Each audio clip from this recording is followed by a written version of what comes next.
Bom dia. Bom dia, meus amores, tudo bem com vocês? Espero que sim. Eu também estou bem, graças a Deus, né? Vamos começar nossa manhã. Hoje nós vamos dar sequência no Evangelho de Lucas. Vamos trabalhar com propósito, ocasião e contextos históricos. Continuando nossa introdução ao Evangelho de Lucas, hoje nós vamos compreender por que este livro foi escrito e qual era seu propósito. Lucas desejava apresentar um relato organizado, fiel e cuidadosamente pesquisado sobre a vida de Jesus. Seu objetivo era fortalecer a fé daqueles que já conheciam o Evangelho e também apresentar Cristo àqueles que ainda não o conheciam. O Evangelho foi escrito em um período de expansão do cristianismo, quando muitas pessoas de diferentes povos e culturas estavam ouvindo pela primeira vez a mensagem de Jesus. Por isso, Lucas destaca que a salvação é oferecida a todos, sem distinção. Seu contexto histórico revela um tempo de domínio romano, grandes diferenças sociais e intensa expectativa pela vinda do Messias. Nesses cenários, Jesus surge anunciando esperança, misericórdia e o reino de Deus. Oremos. Pai amado, gratidão porque tua palavra atravessa gerações e continua transformando vidas. Ajuda-nos a compreender o propósito desse evangelho e prepara nosso coração para viver cada ensinamento que aprenderemos ao longo desta caminhada. Em nome de Jesus. Amém. Amém, meus amores? Vamos dar sequência. Para quem está chegando agora, a gente está com a versão da Bíblia NA, Nova Almeida atualizada. Tema: Lucas escreveu seu evangelho para que seus leitores compreendessem que o evangelho é para todos, tanto judeus como gentios, pois Jesus é o prometido de Deus, conforme profetizado no Antigo Testamento e atestado pela atividade salvífica de Deus na vida, morte e ressurreição de Jesus. Além disso, Lucas enfatizou a veracidade das tradições cristãs nas quais seus leitores foram instruídos para que, ao crerem em Jesus Cristo, o Filho de Deus, recebessem o prometido Espírito Santo, o qual ele concede a todos os que seguem. Propósito, ocasião e contexto. Tanto Lucas 1:3 como Atos 1:1 são endereçados a Teófilo e não existe razão para negar que este tenha sido uma pessoa real, apesar das infrutíferas tentativas de identificá-lo. Lucas usa a mesma descrição, excelentíssimo, Lucas 1:3, no livro de Atos para descrever os governadores romanos, Félix, Atos 23, 26, 24, 2 e Festo, Atos 26, 25. Teófilo foi provavelmente um homem rico e de alta posição social, e excelentíssimo era uma forma respeitosa de se dirigir a ele.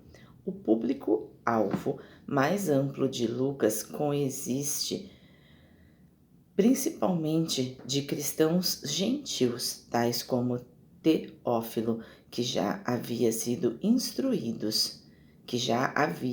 sido instruídos 1:4 sobre Jesus. Lucas, porém, sem dúvida, percebeu que seu relato sobre a vida e a mensagem de Jesus também seria útil no evangelismo entre os não-cristãos. Lucas provavelmente tinha vários objetivos ao escrever: assegurar seus leitores da certeza das coisas nas quais foram instruídos, e isto ele o fez demonstrando suas credenciais de historiador. Compare 1:1-4, em que Lucas diz ter feito cuidadosamente investigação de tudo desde sua origem, a fim de dar por escrito uma exposição em ordem. Ele também menciona que o material que está compartilhando é bem conhecido, 24:18 e Atos 26:26. O fato de o material de Lucas provir do relato de testemunhas oculares, Lucas 1:2, 24:48 e Atos 1:8, também certifica seus leitores da certeza do ensino que tiveram. Lucas também busca assegurar seus leitores, demonstrando que os acontecimentos registrados em Lucas, Atos, foram o cumprimento da profecia antiga. Por exemplo, Lucas 1:1, 3:4 a 6, 4:17 a 21, 7:22 a 23, e das profecias de Jesus, em 9:22 a 44, 11:29 a 30, 13:32 a 34, 17:25, 18:31 a 33. Ajudar seus leitores a entender de que forma a rejeição de Israel a Jesus e a entrada dos gentios no reino de Deus estão de acordo com o plano divino.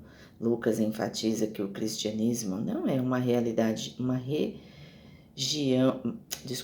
Lucas enfatiza que o cristianismo não é uma religião nova, e sim o cumprimento e a expressão contemporânea da religião de Abraão, Isaque e Jacó. 3. Esclarecer a seus leitores o ensino de Jesus sobre o fim dos tempos, mostrando que ele não ensinou que a parousia, volta de Cristo, viria imediatamente, mas que haveria um período entre sua ressurreição e sua volta. 9:27, 19:11, 21:20 a 24, 22:69, Atos 1, 6 a 9. Não obstante, Jesus voltaria. Lucas 3, 9, 17, 12:38 a 48, 18:8, 21:32, de modo corporal, Atos 1, 11. E enfatizar que seus leitores não precisam temer Roma. Lucas alude a este tema, destacando o desejo de Herodes e Pilatos de libertar Jesus e reconhecimento do centurião romano acerca da inocência de Jesus. Lucas também registra em Atos diversas ocasiões em que as autoridades romanas intervieram para socorrer Paulo, quando houve perseguição por parte dos oficiais romanos. Explica Lucas. Isto se deu por equívoco e a perseguição cessou imediatamente quando o erro foi descoberto. Atos 16, 22 a 39.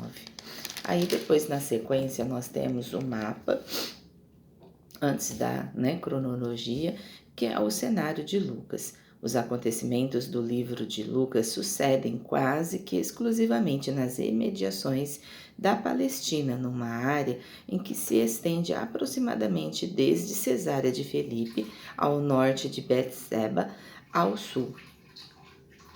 Na época, a Palestina era governada pelo Império Romano. Os capítulos iniciais do livro descrevem os acontecimentos relacionados ao nascimento de Jesus na Judéia, onde Herodes havia sido nomeado rei pelos romanos.